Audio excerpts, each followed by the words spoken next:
kwentong ito makikita na hindi lahat ng kapamilya mo ay natutuwa sa tagumpay mo. Tuklasin ang misteryo sa likod ng pagkasawi ng isang modelo sa Russia.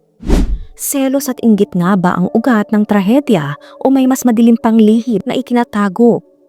May koneksyon kaya ang kanyang propesyon sa malupit na nangyari sa kanya?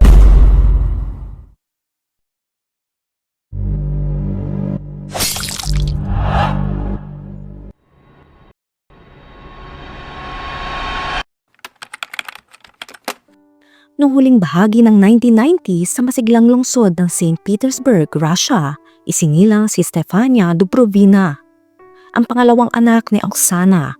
Si Oksana na isang single mother ay nagtaguyod ng 7 anak na mag-isa. Sa kabila nito ay walang malinaw na impormasyon tungkol sa mga ama ng kanyang mga anak. Ginamit niya ang mga natutunan mula sa sarili niyang masalimuot na kabataan upang mapalaki ang kanyang pamilya anuman ang hirap ng buhay. Si Stefania ay lumaki sa isang tahanang binabalot ng karahasan at takot. Kilala si Oksana bilang isang mahigpit at malupit na ina na madalas na gumagamit ng pisikal na parusa bilang paraan ng disiplina. Naniniwala siyang ito ang tanging paraan upang mapanatili ang kaayusan at mapigilan ng isang magulong hinaharap para sa kanyang mga anak. Ngunit ang ganitong uri ng pamumuno na nakadepende sa takot ay nag-iiwan ng malalim at hindi mapapawi na sugat sa kanilang pamilya. Isa sa mga kapatid ni Stefania ay ang kanyang ate na si Elisabetta o tawagin nating Elisa na 2 taon ang tanda sa kanya. Sa simula madikit ang dalawa at magkasama nilang hinarap ang kalupitan sa kanilang tahanan. Ngunit habang tumatagal, naging hindi na nila matiis ang sitwasyon. Kaya sa edad na 15, naglakas loob si Elisa na tumakas mula sa bahay at sumunod naman sa Stefania. Nagdesisyon ng magkapatid na humingi ng tulong sa mga otoridad upang mailayo sila mula sa kanilang ina at mailipat sa isang ampunan. Ito'y upang mawala ang karapatan ng kanilang ina sa kanila. Ang panahong ito ng pagkakalayo sa pamilya ay nagbigay sa kanila ng pagkakataong magbago. Ngunit hindi ito nagtapos tulad ng kanilang inaasahan. Sa halip na magdulot ng katatagan, tila nagpalala pa ito ng kanilang pagre-rebelde at masamang pag-uugali. Pareho silang nagpakita ng magulong pag-uugali na nakaapekto sa ibang mga bata sa ampunan. Lalong lumala ang pagkahilig ni Stefania sa pagtakas, isang pattern na nagsimula pa nung sila ay nasa ilalim ng pangangalaga ng kanilang ina. Sa murang edad pareho silang nagangad ng mas maayos na buhay. Naghanap sila ng pagmamahal sa mga nakakatandang lalaki. Umaasang mahanap ang seguridad at katahimikan na hindi nila natagpuan sa kanilang pamilya. Ngunit ang kanilang paghahanap ay nagdala ng mas marami pang hamon at komplikasyon. Sa kabila ng maraming pagsubok at ang kanyang matatag na personalidad, naiwan ni Stefania ang isang di malilimutang impresyon sa mga taong nakapaligid sa kanya. Inilarawan siya bilang isang masayahin at mabait na dalaga na mayroong extroverted na personalidad na tila nagbibigay liwanag kahit sa pinakamadilim na sandali.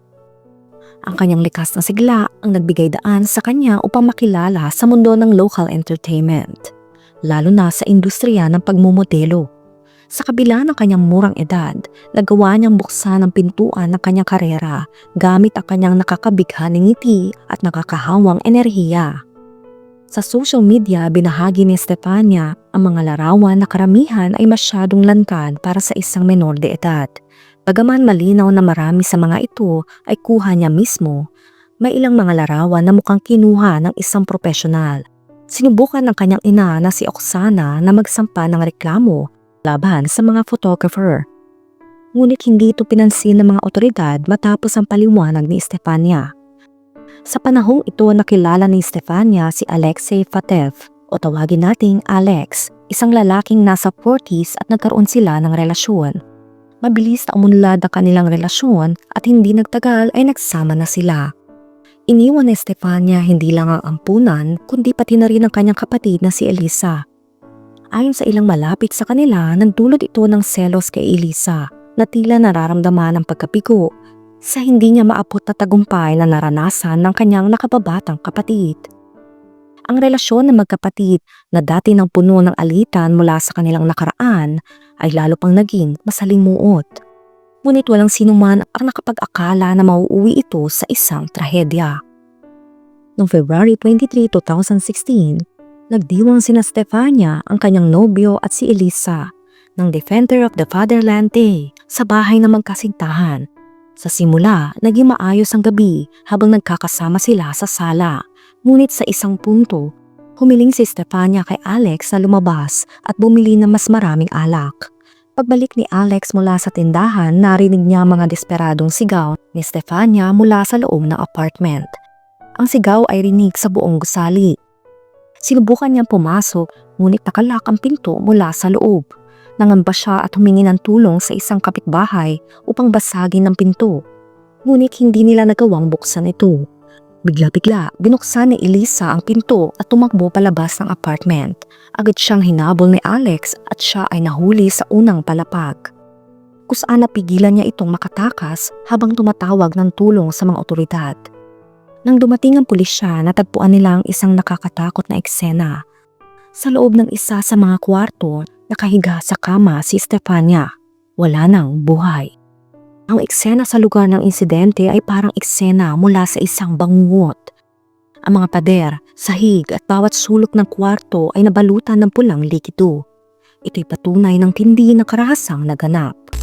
Ayon sa ulat ng autopsy, natuklasan kung gaano katindi ang insidente na tumapos sa buhay ni Stefania. Ang labi niya ay nagpakita ng mahigit sa 140 na sugat mula sa matulis na bagay. Bagamat may ibang ulat lalo na mula sa ilang banyagang pahayagan na nagsasabing halos 200 na sugat ang kanyang natamo. Mas nakakagimbal pa ang pagkatuklas na tinusok ang kanyang mga mata at tinanggal ang parehong tenga niya. Base sa pagsusuri ng mga forensic experts, nasawi si Stefania dahil sa matinding pagkawala ng pulang likido. Ang kalubhaan ng mga sugat ay nagdulot sa kanya na maging halos hindi na makilala. Matapos makumpirma ang kanyang pagkakakilanlan, ang labi ni Stefania ay agad na kinremate. Posibleng para iwasan ng mas malawak na eksposisyon ng media o dahil sa legal na kadahilanan. Sa mga interogasyon, mariing itinanggi ni Elisa ang pagkakasangkot sa insidente. Anya wala siyang maalala tungkol sa mga pangyayari nung gabing iyon. Ngunit kahit na anong pagtanggi niya, maraming teorya ang lumabas. Isa sa mga pinaniniwalaan ay ang inggit na si Elisa ay matagal nang may sama ng loob sa tagumpay ni Stefania na hinahangaan hindi lamang dahil sa kanyang kagandahan kundi pati sa kanyang lumalaking pangalan sa mundo ng pagmomodelo. Kasabay nito, kumalat ang mga walang basehang akusasyon na si Stefania ay sangkot umano sa industriya ng adult entertainment at pagbebenta ng aliw, bagay na mariing itinanggi ng kanyang mga kaibigan at kasamahan sa trabaho. Ayon sa kanila, malinaw na ang tanging hangad ni Stefania ay ang magtagumpay bilang isang modelo. Samantala, ang ina nilang si Oksana ay nagsabing nagsimulang makaalala ng mga detalye si Elisa. Ayon kay Oksana, inamin ni Elisa na si Alex ang pumaslang kay Stefania na tila ito'y sinapian ng demonyo habang ginagawa ang insidente. Ayon sa kwento ni Oksana, galit na galit si Alex dahil sa mga larawang lumabas kung saan walang saplot si Stefania. Bagay na umano'y nagpalala ng kanyang selos at galit. Dagdag pa ng ina na si Oksana, sa totoo lang hindi naging tapat si Stefania sa kanya.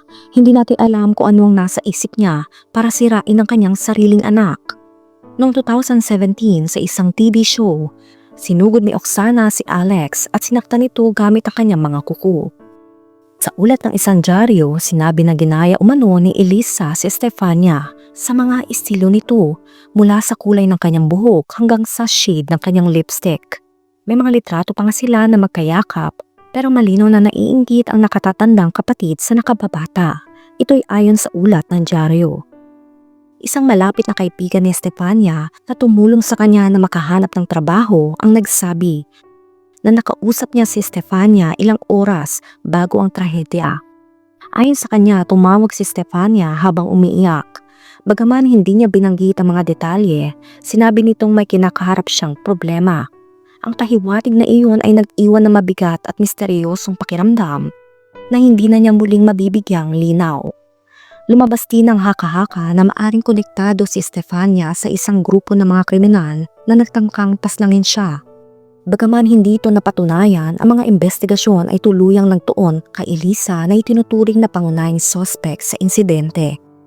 Sinuri ng mga otoridad ang mga ebidensya at mga salaysay. Dito napagtanto nilang tanging siya ang may kinalaman sa insidente. Binibigyan diin na kawalan ng iba pang mga posibleng salarin. Pagkatapos ito ang tiyahin ng magkakapatid na si Ekaterina ay binahagi ang kanyang kalungkutan at pagkadismaya sa social media. Nagsalaysay siya tungkol sa mga pangyayari na nagtulak sa ganitong kahindik-hindik na wakas. At sinabing ang mga kabataan, pati na rin ang kanilang 5 kapatid, ay naging biktima ng masalimuot na pagkabata na puno ng mga nakakatakot na karanasan na nagpahangad sa kanila ng mas magandang buhay. Ang paglilitis laban kay Elisa ay hindi agad natuloy dahil sa kanyang mental na kalagayan. Nahihirapan ang korte na umusad, kaya't naging komplikado ang kaso at tumagal na mahabang panahon para maisaayos. Matapos siya maaresto sa mismong eksena ng insidente, siya ay dinala sa isang psychiatric center sa St. Petersburg para sa sapilitang paggamot dahil sa sinasabing kondisyon sa kanyang pag-iisip. Bago pa mangyari ang insidente, may mga palatandaan na ng mental instability si Elisa ayon sa mga ulat at kwento ng kanyang mga kaibigan. Pero kahit may ganitong mga senyales, hindi ito nagbago ng pananaw sa nangyaring insidente. Sa huli noong September 2019, 3 taon matapos ang malagim na pangyayari, pormal siyang inakusahan na matinding pamamaslang at nahatulan ng hanggang 25 years na pagkakakulong. Ito'y depende sa hatol. Isinagawa kanya paglilitis ng pribado. Pero ang mga detalye mula sa mga pahayag ng prosecutor na lumabas sa media ay nagdulot ng takot at pagkabahala sa publiko. Ang kasong ito ay nakatuon sa teorya planado ang pagpaslang batay sa tindi ng mga pangyayari. Gayunpaman sa gitna ng paglilitis, patuloy na iginiin ni Elisa ang kanyang kawalang kasalanan. Dinidiin pa rin niya si Alex, ang kasintahan ni Stefania bilang tunay na may sala. Tinanggihan ng prosecution ang paratang na ito at itinuturing si Alex bilang pangunahing saksi lamang at hindi isinama bilang suspect. Ilang sandali pa inilabas ng korte ng St. Petersburg ang hatol. Si Elizabeth na 22 years old noong panahong iyon ay dineklarang nagkasala sa lahat ng paratang laban sa kanya. Habang binabasa ang sentensya, nanatili siyang walang emosyon, tahimik na nakaupo sa loob ng isang glass enclosure, tila walang reaksyon sa kanyang naririnig. Noong October 20, 2019, natapos ang mahabang paglilitis sa hatol na 13 years na pagkakakulong para kay Elisa. Ang sentensyang ito ay nagdulot ng magkakaibang opinyon. Isa sa mga tumatak na pahayag ay mula sa isang lokal na negosyante sa industriya ng aliwan na nakakakilala sa magkapatid. Ayon sa kanya, labis ang pinataw na parusa at naniniwala siyang inosente si Elisa. Umaasa siyang muling susuriin at isaalang-alang ang naging hatol. Samantala, lalo pang nagulo ang issue dahil sa mga pahayag ni Oksana, ang ina ng magkapatid. Ang kanyang tila kawalan ng pagsisisi ay nag-iwan ng maraming tanong tungkol sa pagkawasak ng kanyang pamilya. Sa isang panayam, nagbigay ito ng nakakagulat na pahayag. Inamin niyang isinakripisyo niya ang kanyang mga nakakatandang anak nang ibigay niya ang kanilang kustodiya sa ampunan. Pinaliwanag niyang ginawa niya ito upang iligtas ang mas nakakabatang mga anak mula sa gulong bumabalot sa kanilang pamilya. Ayon pa kay Oksana, ginawa niyang lahat upang protektahan ang kanyang mga anak, ngunit umabot ito sa puntong hindi na niya makontrol ang kanilang mga pag-uugali. Anya ang pamilyang dating puno ng mabubuting bata ay nagsimulang bumagsak habang nagdadalaga ang mga anak. Dagdag pa niya, daman na niya noon na mauuwi ito sa trahedya. Nang tanungin kung naniniwala siyang may pag-asa pang magbago ang kanyang mga anak, sinagot niya ito ng may kalamigan na tila nagpapakita ng kawalan ng pag-asa. Para kay Oksana, ang trahedya ay tila isang hindi maiiwasang kapalaran para sa kanilang pamilya. Tinawag ni Oksana sina Stefania at Elisa na mga babaeng mababa ang lipat. Tinatanggihan ng idea na si Stefania, ang mas batang kapatid, ay isang modelo. Sa halip, pinahayag niyang ang bunsong anak ay nagtatrabaho sa industriya na nagbebenta ng aliw para makaligtas. Ang kanyang malamig at tiyak na mga pahayag ay nagbili daan sa mga tanong tungkol sa tunay na mga pangyayari na nagdala sa trahedya. Habang may mga nagsusubok na maintindihan ang mga dahilan sa likod ng kanyang mga desisyon, marami ang nagduda kung ang pagpapamigay ng kanyang mga anak ay talagang ang tanging paraan na nakikita niyang magagawa. Ang kasong ito ay nagpapakita ng komplikadong relasyon sa pamilya. at kung paanong karahasan at pagdurusa ay maaring mag-iwan ng malalim na marka sa buhay ng mga tao, kahit pa sa pinakamalapit na relasyon. Ang trahedya na nangyari kay Estefania ay hindi lamang tungkol sa isang masakit na insidente, kundi isang pagninilay sa mga sugat na hindi nakikita, mga sugat na dulot ng matinding pagsubok at pagdurusa sa buhay ng mga tao. Isang kwento ng mga masasayang buhay na nabunta sa madilim na landas, na kadalasang walang pagkakataon na makabalik kapag sila ay nakadanas ng paulit-ulit na sakit at kawalan ng pag-asa. Tunay ngang hindi lahat ng pamilya ay nagkakaisa. May mga alitan at lihim na sumisira sa kanilang ugnayan. Ikaw, anong masasabi mo sa kwento natin ngayon?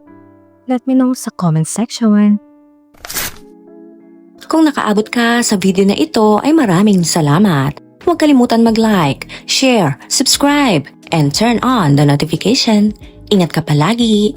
Ciao!